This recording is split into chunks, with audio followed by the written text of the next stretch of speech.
깡통 하나 들고 이 집 저 집 얻어 먹으며 살아가는 거지가 있었습니다. 어느 날 한 집을 지나가는데 그 집에서 돈을 깡통에 딱 집어주는데 땡그랑 소리가 안 나고 지폐가 들어갑니다. 그걸 딱 보고 옆을 지나가는데 옆에 복권 파는 집이 딱 보입니다. 에라 모르겠다. 오늘 이것 가지고 먹는 것보다 복권이나 하나 사자. 복권을 샀습니다. 사서 이쪽에 딱 나와서 한 바퀴 돌고 딱 보는데 저녁에 복권이 된 거요. 됐는데 1등으로 됐어. 우와. 아멘 소리는 안 나오다. 근데 얼마나 잘하는지 모른다. 우와. 진짜 좋은 거라.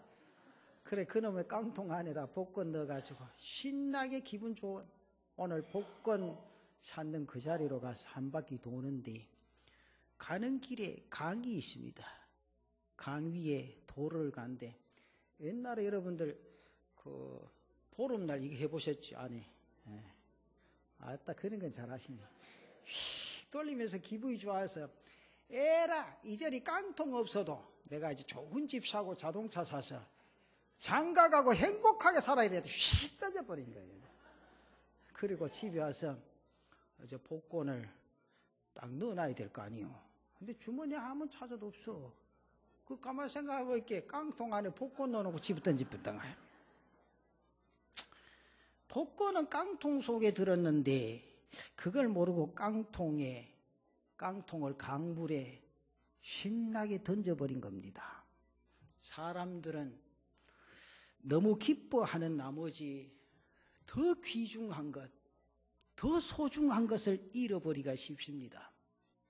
전쟁에서 승리하고 기뻐서 축하잔치를 하다가 갑자기 적에게 기습을 당해서 망하기도 합니다.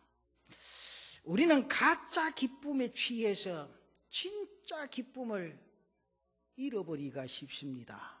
오늘 말씀은 우리가 무엇에서 진정으로 기뻐해야 될 것인가, 거기에 대해서 말씀을 합니다. 그래서 저는 오늘 본문의 말씀을 가지고 영원한 기쁨이라 그런 제목을 택해봤습니다.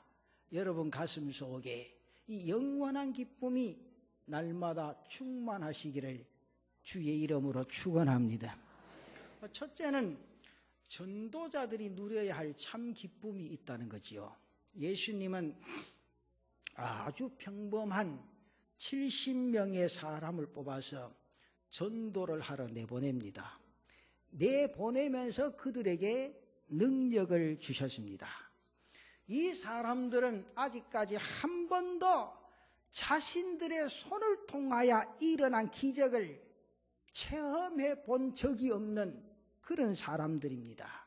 하지만 믿음으로 병든 사람의 머리 위에 손을 얹고 기도합니다. 그랬더니 신기하게 병이 났습니다. 문둥병이 났습니다. 장님이 눈을 뜹니다.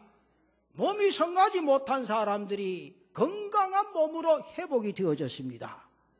이런 기적을 나타나는 것을 보니 사람들이 귀신 들린 사람을 데리고 왔습니다. 과연 이 귀신이 우리 앞에서 쫓겨날까? 굉장히 긴장되는 순간입니다. 그런데 정말 놀라운 일이 벌어집니다.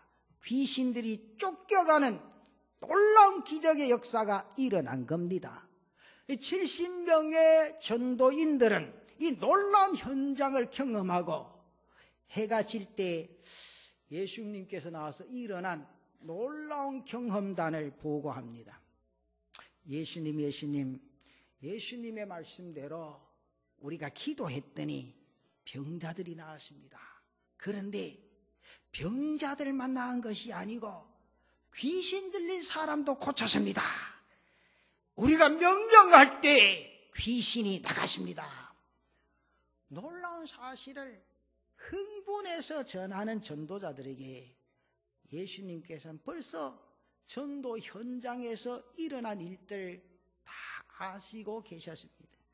놀라운 일을 경험하고 기뻐서 어쩔 줄 모르는 제자들에게 진정으로 기뻐해야 할 것은 그들은 전도 현장에서 체험한 놀라운 기적이 아니라고 합니다.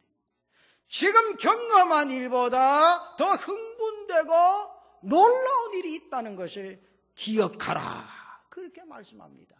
오늘 본문 20절 말씀 보십시다. 그러나 귀신들이 너희에게 항복하는 것으로 기뻐하지 말고 너희 이름이 하늘에 기록된 것으로 기뻐하라 하시니라. 귀신들이 항복하고 떠나간 것을 보고 기뻐하지 말고 너희 이름이 하늘나라에 기록된 것으로 인하여 기뻐하라.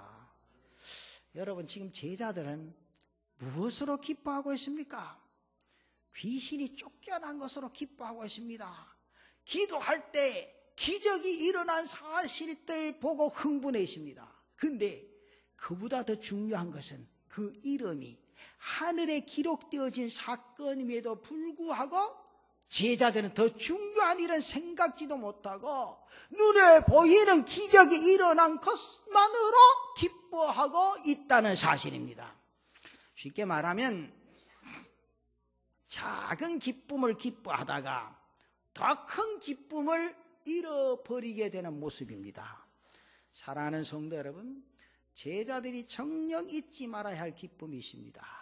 눈에 보이는 기쁨이 아닌 하나님 나라에서 벌어지는 영광으로 인한 기쁨 잊지 마셔야 된다고 말이죠. 사랑하는 성도 여러분, 다음 주일은 태신자 초청 전도 주일입니다. 내가 한 영혼 재단에 데려다 놨다고 기뻐하는 것이 아니고 그 영혼이 하늘나라에 이름이 기록되어진다, 이 사실에 기뻐하고 행복해하고 만족해하면서 그들의 영혼을 제단으로 인도할 수 있는 귀한 은혜가 있기를 바랍니다. 두 번째는 제가 책을 읽는 가운데 암스트롱의 그 일대기, 그의 성장 과정, 일어난 역사들, 그걸 읽으면서 말씀을 증거하면서 이 사실을 한번 전해야 되겠다. 그래서 오늘 제목을 암스트롱의 기쁨이라 그랬습니다. 아시는 분들 많이 계시겠지만 1999년도에 투어 두 프랑스 사이클 대회에서 금메달을 딴 한 선수가 있습니다. 그 이름이 랜스 암스트롱이라는 청년입니다. 이 경기에는 언제나 그 누군가가 금메달을 얻겠지만 이 이야기는 그렇게 단순한 이야기가 아닙니다. 그는 3기 암 환자로서 많은 고생을 하면서 이 엄청난 일을 이루어낸 사람입니다. 25살 때 고환암이라고 하는 사형 선고 같은 그런 진단을 받았습니다. 생존 가능성까지 희박하다. 의사들이 그렇게 결론을 내렸습니다. 왜냐하면 폐와 뇌에까지 전이 되어서 너무너무 쓰쓰고 아파서 밥도 제대로 먹을 수 없고 신문도 볼 수 없습니다. 텔레비전도 마음대로 볼 수 없을 만큼 그렇게 머리가 터지게 아프고 괴로웠다는 겁니다. 그러나 그는 사이클 경기에 나섰습니다.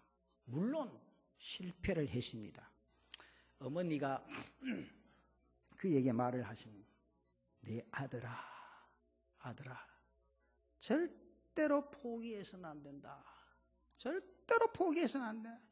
그 말을 듣고 열심히 사이클 훈련을 합니다. 드디어 그는 1993년도에 노르웨이 오슬로에서 있었던 세계 선수권 대회에서 우승을 하게 됩니다. 그래서 노르웨이 왕을 아련하는 그런 기쁨, 그런 영광을 누리게 됩니다. 그리고 그는 너무너무 힘이 들어서 그때부터 선수 생활을 접어버립니다. 어느 날 저녁에 자전거를 타고 산책을 하는데 자기가 가는 길에 환한 빛이 비치면서 글이 쓰여져 있습니다. 그 글은 역시 어머니가 하시던 말씀이었습니다. 절대로 포기하지 마라. 절대로 포기하지 마라. 암스트롱이 그 글을 보고 깜짝 놀랐습니다. 그리고 이어서 장애를 기회로 바꾸는 사람이 되라. 장애를 기회로 바꾸는 사람이 되라. 그 말이 들렸습니다. 그 즉시 그는 다시 일어납니다. 다시 자전거를 열심히 탑니다. 그래서 1999년 프랑스에서 금메달을 얻게 됩니다. 많은 사람들이 그를 환영을 합니다. 그리고 2001년 5호로 가이드 포스트에 대대적으로 이 사실을 기록하면서 세계 사람들 모두가 다 같이 축하했습니다. 본인도 말할 수 없이 기뻤습니다. 그러나 1등을 했기 때문에 금메달을 땄기 때문에 기쁜 것이 아니었습니다. 자신은 병마와 싸워서 이겼다는 것 때문에, 자신과의 싸움에서 이겼다고 하는 것 때문에, 불행과의 싸움에서 이겼다는 그 사실 때문에 기뻐하고 또 기뻐했습니다. 그는 그만이 가지는 기쁨이 있습니다. 남이야 뭐라고 하든 나만이 가지는, 나만이 아는 기쁨을 만끽하고 있었습니다. 사랑하는 성도 여러분, 여러분의 삶에 참 기쁨이 어디 있습니까? 우리 흔히들 참 기쁨 하면 어떤 생각이 듭니까? 네? 내가 소유를 많이 하면, 재물을 많이 가지면, 그래서 큰 집을 짓고 많은 지식을 가지고 그래 많은 자격증을 따면 기쁨이 있을 것이라 그렇게 생각을 합니다. 그러나 그런 기쁨은 처음 얻었을 때의 잠깐이라는 사실이죠. 일평생 고생해서 큰 집 하나 장만해 보십시오. 막상 들어가 보면 얻기 전에 누리리라고 생각했던 기쁨 없습니다. 내가 이것 얻으려고 일평생 이 고생했던 거 허무해집니다. 그러면서 잠시 후면 걱정거립니다. 이 집을 나중에 누구에게 물려줄고, 이 큰 집에 1년 재산세는 얼마나 나올고 걱정을 합니다. 여러분 가만히 보십시오. 여자분들이 백화점에 가서 남편이 여보 저 옷 한번 보라고, 참 좋으네요, 한번 입어볼라요. 사주만 입지. 그럼 남편이 입어봐 그러면서 사고 카드로 쭉 긁으십니다. 긁고 집에 와서 착 입을게 신나고 좋지. 근데 그 다음날 동창들이 모이는 데 갔어. 근데 지보다 못한 동창이 학교 다닐 때 훨씬 공부도 못했는데 삐까삐까한 옷을 떡 입고 왔어. 그 보는 순간 어제의 기쁨이 다 사라져. 아이고 영감지 사줄라 하면 저런 거나 사주지. 그러면 내가 오늘 더 뻐끈뻐끈할 낀데, 그게 인간의 마음이라죠. 사람들은 경쟁해서 이기면 기뻐합니다. 스포츠에서 금메달을 따는 것보다 더 큰 기쁨이 어디 있습니까? 그러나 그 기쁨도 오래 가지를 못합니다. 여기 50대 이상 되신 어른들, 나비처럼 날아서 벌처럼 쏘아라. 뭐죠? 생각납니까? 뭐죠? 옳지. 뒤에 장로님이 멋지게 대답하네. 알리. 네. 여러분, 그때는요 동네에 흑백 텔레비전 집이 별로 없어서, 근데 그 동네 한 집, 두 집 있으면 알리 건투하는 날 되면 전부 가가 그 텔레비 틀어놓고 문 좀 여서, 금방문. 그래서 마당 앉아가지고 그 알리 건투하는 거 봤어. 참 무하마드 알리 건투 참 멋지게 잘했죠. 그래서 알리의 그 현란한 그 건투 실력 기술을 보면요, 헤비급 세계 챔피언 자리는 영원히 옮겨지지 않을 것이라. 누구에게서? 알리에게서. 그런데 그 영광이 깊디까? 그렇지가 않습니다. 인간의 영광은 오래 가지를 못합니다. 허황된 꿈을 꾸는 사람들을 일컬어 무지개 잡으려 한다. 그렇게 말을 합니다. 그런데 사실 우리 모두가 다 무지개 잡으려고 쫓아가는 사람들입니다. 많은 돈을 벌어서 벼락부자 되겠다는 사람들, 큰 무지개 쫓는 사람이요. 우리는 작은 무지개 쫓아가는 사람. 지난달에 우리 집사님 한 분 가운데 목사님 내가 상담을 해야 되겠다고 그러죠. 그래서 몇 시에 가면 되겠습니까? 오전에 있으니까 뭐 교회로 와요. 그때 교회 10시 40분인가 집사님 오셨어요. 집사님 생전 날 보지 않카디 오늘 웬일인데 좋은 일 있는가 그랬더니 얼굴 보여 별로 좋은 일도 아닌 것 같아. 인상을 팍 쓰고 앉아가지고 목사님 내 말 좀 들어보소. 딱 스타일이 스트레스 풀러 왔어요. 그래서 아이고 오늘은 아무 말하고 들어야 되겠다. 그러면서 그 집사님은 그 주스를 한 잔 주고 나는 찬물 갖다 놓고 나는 늘 찬물 무야 속을 차리지. 같이 열내보면 큰일 날게. 이야기를 하는데 목사님 내가 이거 해보려고 몇 년을 적금 부어가지고 돈 딱 거머쥐었습니다. 근데 누가 한 달만 좀 달라 그랬대. 한 달만. 그래서 그 뭐 뻔하지 뭐 그리 줬다는 거 이거 뭐 들어보나 마나. 그때 하는 말이 목사님 진짜 믿을 사람입니다. 내 속으로. 아이고 하나님이나 그래 믿으라. 내 속으로. 이 집사님 들을게요 지금. 속으로 하나님을 그래 믿지. 사람 그래 믿지 말라고. 내 속은 그래. 그래서 내가 그래 집사님 얼마만큼 믿노? 목사님 세상 사람들 다 배반해도 그 친구는 안 할 친구래. 그래서 어쨌단 말이오. 그 줬다는 거 아닌겨 그래. 그 줬는데 어찌 됐단 말이고. 안 준다는 거 아닌겨 나보고. 그럼 나보고 뭐 하고 있잖아 말이고. 목사님 기도해달래. 줄 때는 자기 마음대로 주고 받을 때는 목사 기도해달라 하나. 그런데 그 다음이 중요해요. 목사님 내가 진짜 중요한 거 깨달았습니다. 뭔데? 이제는 사람 안 믿으랍니다. 하여튼 내가 딱 생각나대. 아 이거 목사도 안 믿으면 큰일 나겠다 싶었어. 나도 안 믿겠어 그랬더니 아이 목사님 그래 대답하면 좀 곤란하지 그러더라고요. 그거 안 믿는다 그 말이거든. 그래서 내가 나 안 믿어도 좋다고. 사람은 믿을 사람 없어. 진짜요. 믿을 사람 없어. 부부도 믿겠던가. 여보 나는 한평생 당신만 보고 살기요. 아이고야 1년도 못 가니구만. 나는 당신 건강, 나는 당신 건강에 위해서 내 모든 거 바치겠어. 한 달 해보고, 아이고, 질리대, 한다.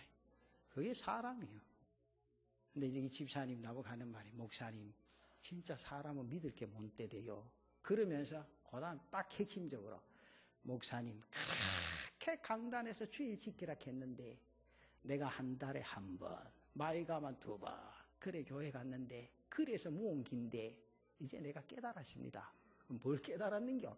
내 이제 주일 지키랍니다. 그래서 내가 그때 생각했어. 아이고 목사는 강단에 설교할 필요 없다. 본인이 깨달아야 되지. 예. 그리고는 한다는 말이 목사님 밥 때대 밥 먹으러 가자 카대. 내가 하는 말이 주머니 돈은 있는겨 이렇게 했더니 말이야. 그래 지갑을 또 보여주면서 하여튼 재밌지 그 집사님. 하여튼 화통하대네. 그 처음 그날 만났는데 뭐 교회에서 늘 만나도 그래서 하는 말이 10,000원짜리 2개 내놓더라고. 그래서 내가 하는 말이 그 집에 갈 때 뭘 사가고 오늘 내가 점심 살게 했더니 말이야. 목사님 뭐 사줄랍니까? 국수 먹으러 가자. 만약에 내가 고기 먹으러 가자 하면 당신 취할 거 있게. 야, 가자. 국수 먹으러 가자. 그런데 내가 하는 말이 무슨 국수 사줄랍니까? 잔치국수 사줄게. 그 둘이 앉아가 그 3,000원짜리 둘이 앉아 6,000원 주고 먹었다니까. 근데 이제 그 다음 고백이 또 중요해. 목사님 내가 수십 년 예수 믿었는데 목사님한테 국수 얻어먹은 게 처음입니다. 그걸 내 속으로 처음이겠지. 목사가 누가 신곡으로 국수 사주겠노? 가서 송도공원에 나가서 고기 먹자 하지. 그래서 내가 그분한테 국수 안 사주고 고기 사주면 얼마나 부담이 되겠노? 그래서 그 다음날 전화가 그 여집사님이 전화가 왔어. 목사님 감사합니다. 우리 신랑이 어제 너무너무 기뻐서 잠도 못 잤다는 얘기. 그런 행복을 얻으시려거든 저한테 오이소. 3,000원짜리 국수야 맨날 사줘도 괜찮지. 그러면서 그분이 나 손을 꼭 잡고요. 꼭 잡고 목사님 기도해 주시오. 무슨 기도하고 내가 돈 받게 해달라는 기도 해달라고 하면 안 했을 겁니다. 그거 못 받으면 내 먹기 시험 들까 이거. 그런데 하는 말이 목사님 이제 무슨 일이 있어도 생명처럼 목사님 맨날 강단에서 주일은 생명처럼 지키라 했는데 그 생명처럼 지킬 수 있도록 흔들리지 않도록 기도해달라는 거예요. 그 기도했는데 그날부터 이제 한 달 조금 넘는데 아직까지 매주 나와요. 계속해서 나올 줄로 믿습니다. 그러면서 이분이 나한테 하는 말이 목사님 물질이 다 아니네요. 나는 뼈 빠지게 수년을 벌었는데 날아갈 때는 순식간에 날아갑니다. 여러분 우리가 인생의 삶을 살면서 내가 원하는 방향으로 환경이 바뀌면 육신이 조금 편한 것은 분명한 사실입니다. 그런데요 거기에 절대로 참 기쁨이 있는 것 아닙니다. 그러므로 예수님은 제자들에게 그들이 체험한 놀라운 기적 때문에 기뻐하지 말라. 그들의 이름이 하늘나라에 기록된 것으로 기뻐하라 그 말이죠. 여러분의 기쁨, 이 기쁨 속에 충만하시기를 축원합니다. 오스카 와일드가 쓴 단편 소설에 이런 내용이 있습니다. 제가 그걸 읽고 혼자 얼마나 낄낄하면 웃었는지 몰라. 그래도 하도 재미가 있어가지고 오늘 한번 성도님들한테 한번 해야 되겠다 그 생각이 들어요. 예수님께 병을 고침받은 사람들이 그 후에 어떻게 됐을까? 이 소설가가 자기가 상상해서 만들어 놓은 우스운 이야기입니다. 이거 듣고요 목사님 그 성경에 어디 있으면 그거 하지 말고 소설가가 자기가 상상해서 만들어 놓은 이야기요. 어느 날 예수님 길을 가시다가 한 알코올 중독자를 만납니다. 술이 만취되어서 돌아다닙니다. 야 이리 와봐라. 내가 네 보일게 어디서 많이 본 것 같은데 네 왜 알코올 중독자가 됐노? 예 예수님 내가 원래 쩔뚝발이었습니다. 근데 예수님이 병을 고쳐주셨습니다.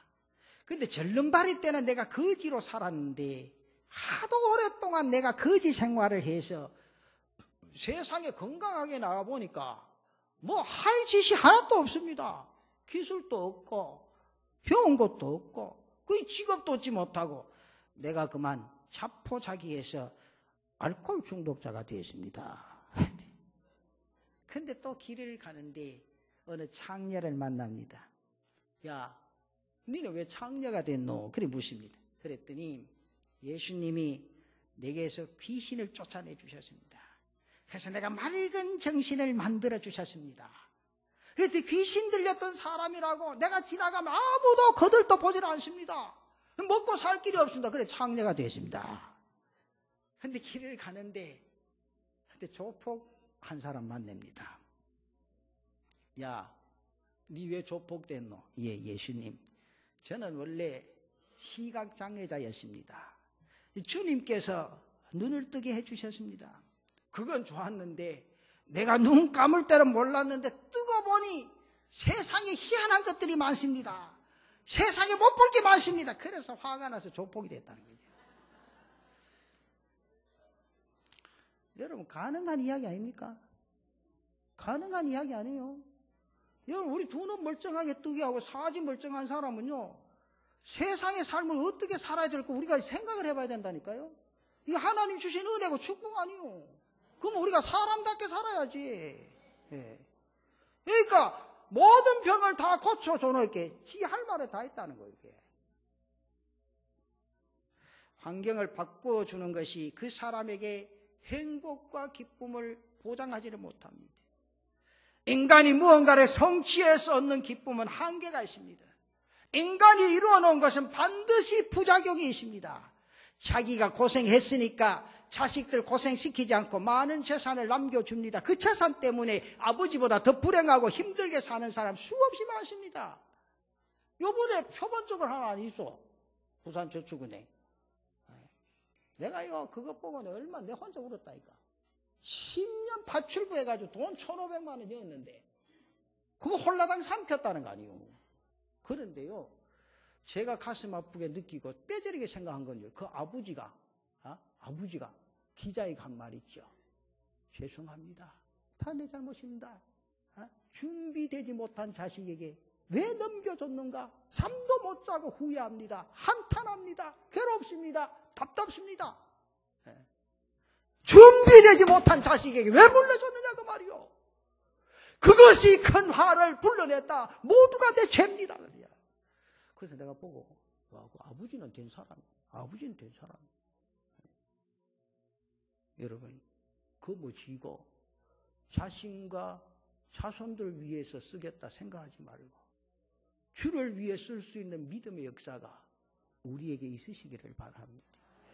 내 이름이 하늘나라에 기록된 것으로 만족하고 감격하고 기뻐하는 땅 위의 인생의 삶이 여러분들에게 있으시기를 축원합니다. 세상의 것들은 순식간에 변한다고요. 무슨 기쁨이 나를 오래가도록 하겠느냐 그 말이요. 세상에서 누려지는 기쁨은 절대 오래가지 못합니다. 하나님이 내 가슴 속에 역사하실 때 놀라운 은혜와 기쁨의 역사가 나타나게 될 줄로 믿습니다. 그러면 마지막 세 번째로 예수님이 말씀하시는 진정한 기쁨의 동기가 뭐냐? 이 예수님은 진정으로 기뻐할 것은 너희 이름이 하늘에 기록된 것으로 기뻐하라 그렇게 말씀합니다. 우리의 기쁨을 늘 변화하는 환경에서 찾지 말고 영원히 변하지 않는 참된 기쁨의 근원을 찾으라 그 말씀이죠. 여러분 웃고 계시는 하나님의 모습이 상상되십니까? 여러분 어때요? 성경 읽으면서 나름대로 하나님의 모습을 그려볼 수가 있습니다. 근엄한 모습을 하시고 심판대에 서 있는 하나님의 모습이 우리의 머리에 그려집니다. 그러나 성경에 보십시오. 하나님은요 기뻐하시는 하나님이시란 거죠. 그것도 기뻐 안 하네. 기쁨이 안 나타나요. 어째 기뻐하겠노? 근데요 하나님의 자녀들인 우리도요 이 땅 위에 인생의 삶을 살아가면서 충만해야 될 게 있습니다. 그게 뭔가 하니까 기쁨이 충만해야 된다는 거죠. 그런데 우리의 환경이 우리를 기쁘게 살지 못하도록 압박을 합니다. 기쁨을 주는 환경을 만들어내기 위해서 사력을 다해야 된다는 거죠. 더러 좋고 아름다운 환경이 만들어질 때가 있습니다. 많은 돈을 벌기도 하고 사업이 잘 되기도 하고 어려운 시험에 합격하기도 하고 좋은 물건을 운 좋게 값싸게 사기도 합니다. 우리는 이런 기쁨을 더 얻기 위해서 많은 노력을 합니다. 우리는 기쁨을 얻기 위해서 환경을 바꾸려고 하고 환경만 바뀌면 내 인생의 삶이 참 행복해질 것이라 그렇게 생각합니다. 진정한 기쁨은요 환경이 바뀌는 데서 오지 않는다는 거죠. 그걸 아셔야 돼요. 환경 바뀌어서 오는 기쁨은요 그 다음 그 기쁨이 금방 사라져 버린다는 거죠. 저는 그래서 이 말씀과 두 가지 함성. 첫째는 오늘 예수님이 우리에게 기쁨의 근원을 바꾸라. 기쁨의 근원을 바꿀 것을 말씀을 하십니다.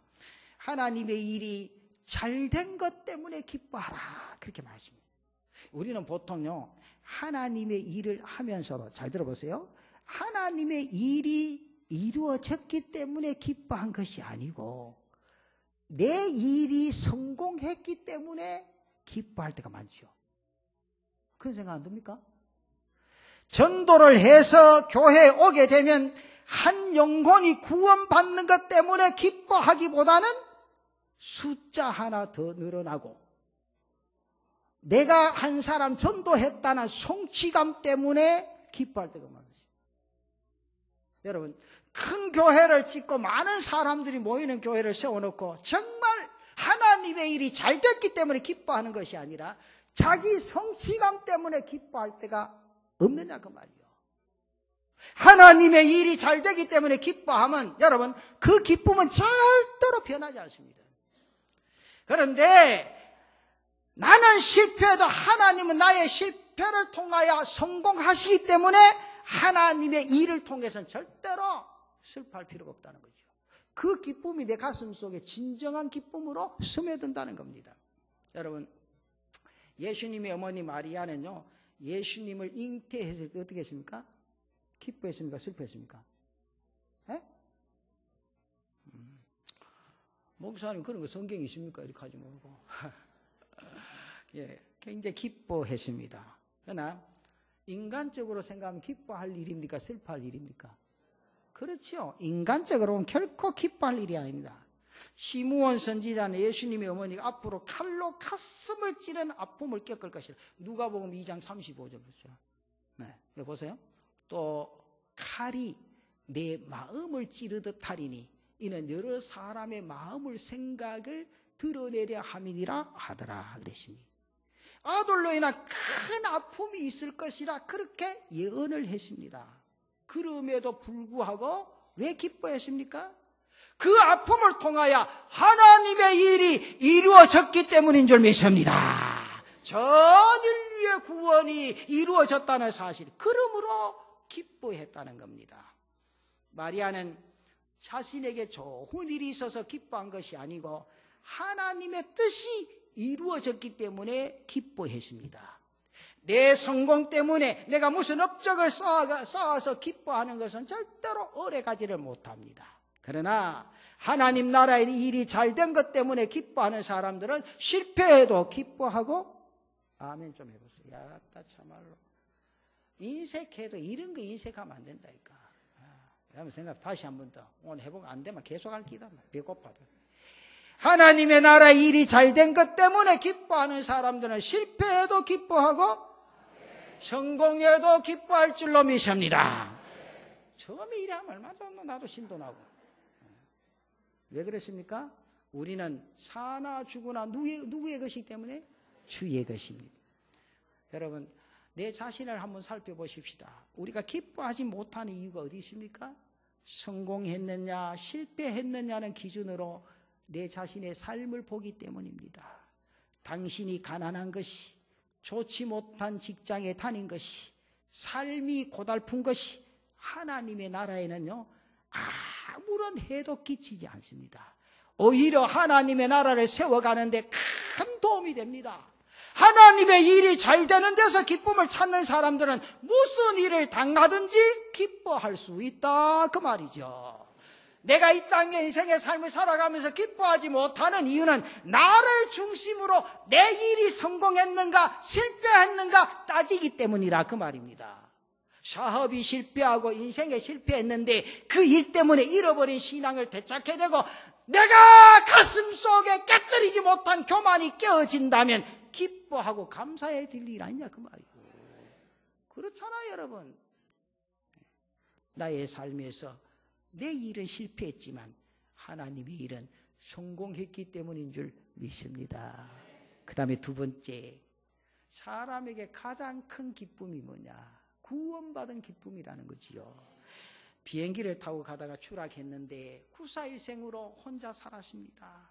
세상 그 무엇과도 바꿀 수 없는 기쁨이 가슴속에 솟아납니다. 왜 그랬습니까? 죽을 자리에서 살아났기 때문입니다. 죽을 병에 걸렸다가 나온 기쁨은 세상 그 무엇 죽어도 바꿀 수가 없습니다. 왜? 죽음에서 구원받았기 때문입니다. 예수 믿고 우리가 얻은 것 중에 가장 큰 것은 영생인 줄 믿습니다. 예수 안에서 새 생명을 얻게 된 줄로 믿습니다. 문제는 오늘 대부분의 성도들이 이 세상의 삶을 살아가면서 이 기쁨을 잃어버렸다는 거 아니에요. 얼굴 좀 펴보소. 아이고 참말로 이 기쁨이 있는 사람 얼굴이 그런 게요. 아이고 한번 생각해봐요. 이 세상 사람 떵떵거리고 잘 살아. 몇 년 안 되면 다 가요. 저도 가고 나도 가고. 그러나 나는요 기뻐하고 감격할 수 있는 것은 천국에 간다는 거 아니에요? 그렇잖아요. 그런데 왜 이마 인상 쓰고 살아? 왜? 여러분요, 이 목회자가요, 아주 힘들 때가 있죠. 답답할 때도 있고 있어요, 사실은. 참 말할 건 많은데 말 못할 일들이 많죠. 그런데요, 병원에 신방 한번 딱 갔다 오면요, 내 마음이 달라져. 이야, 하나님이 은혜다. 참 이게 사지가 멀쩡하게 다니면서 이렇게 찬송하고 기도할 수 있다는 게 복이다, 은혜다, 감격이다. 이 생각하면요, 얼마나 기쁜지 몰라. 오늘 이 예배 도온 게 축복 아니요. 그럼요. 여러분, 목사가 신방하면요, 내 손 꼭 잡고, 목사님, 내 소원이십니다. 무슨 소원인데? 한 번만 교회 가서 예배 드리는 게 소원이라니까. 그런 사람이 수두룩합니다, 여러분. 여기 주보보소. 환자가 얼마나 많노? 근데 나는 멀쩡하게 올라와서 하나님 앞에 예배 드린 거요. 기쁨을 회복하고 돌아가는 복된 날 되시기를 축원합니다. 이 시편 4편 7절에 분명히 말합니다. 보십시오. 주께서 내 마음에 두신 기쁨, 이 기쁨을 해야 돼. 주께서 내 마음에 두신 기쁨은 그들의 곡식과 새 포도주가 풍성할 때보다 더하다. 여기 보면 곡식과 새 포도주가 풍성하다는 건 뭐 됐다는 거요? 잘 살고 부자 됐다는 거 아니요, 여러분. 옛날에 뒤지에 말이요, 뒤지에 쌀만 가득 차봐 행복하지고 막. 옛날에 우리 부모님들요, 그때는 월급 받으면 제일 먼저 사는 게 뭐요? 쌀 말이에요, 쌀. 쌀가 뭐 한가마에 사가지고 마루에 있는 두지에다가 더 구워놓으면 막 됐다고 막. 그래, 가을 되가 막 시퍼런 배추 사가 막 김장 담아놓으면 무슨 농사 짓다고? 올 겨울은 끄떡도 없대한다. 근데 요새는 김치 갖다 놔도 국사이가 중국사이가, 호박 갖다 오면 국사이가 뉴질랜드 사이가 이렇게 하고 있다. 주면 감사하지고 막. 생각해봐요. 우리 생각을 바꾸면요, 내 삶이 얼마나 행복한지 몰라. 여러분, 언제 우리가 넥타이 이렇게 좋은 거 맸노, 이거? 얼마나 좋나 봐라. 목사보다 더 좋은 넥타이 매는 사람 어디 있나 봐라. 얼마나 좋나 봐도 색깔도 좋고. 이거요, 5년, 10년 매도 깨끗하다면 드라이브 한번 해놓으면. 내가 오늘 아침 메고 왔더니, 목사님 그 색이네, 육한다. 10년 전기인데도. 그 맛에 행복하지. 내가 10년 전에 샀어도 보는 사람 색이 시작하면 색이지 뭐. 그래서 내가 감사하다. 그 말 한마디가 얼마나 감사한지 몰라. 왔다야. 나는 이렇게 10년 된 헌금에도 새거같이 보이는구나. 생각만 바꾸면요, 얼마나 감사한지 몰라. 그래서 주께서 내 마음에 두신 기쁨, 이 기쁨을 회복하고 여러분의 인생의 삶이 감격하게 진행되어지는 그런 은혜가 있기를 바랍니다. 우리가요, 세상 살아가면서 내가 구원받은 기쁨을 회복하면요, 이보다 더 감격한 게 없어. 그냥 지나가다야 대걸 같은 문이 있어도 필요가 없어. 필요 없어. 아무리 좋은 차 타고 쌩쌩 달리도 그게 눈에 안 들어. 그게 중요한 게 아니고 그 속에 있는 사람이 중요한데 뭐 안 그래요? 그렇잖아. 너보다 더 복받은 사람 어디 있노? 여러분들도 아멘 좀 해보세요. 장난이만 아멘 하지 마. 멀쩡멀쩡 눈 뜨고 그런가. 아이고야, 금붕어 물 돌아 가듯이 말이죠. 그렇잖아요, 여러분. 생각해봐요. 신앙인은요, 생각 자체가 달라져야 돼요. 생각 자체가. 왜? 나는 하나님 때문에 행복하다, 기쁘다, 감격하다. 내 인생의 삶에 주님이 옆에서 딱 붙들어 계신다. 그 사실만 인지하면요, 두려운 거 어딨노? 얼마나 감사하노? 이 믿음을 회복해서 우리 재단의 모든 성도들이 땅 위의 삶에 행복하게 달려가는 하나님 주신 그 기쁨을 회복하는 귀한 은혜가 있기를 바랍니다.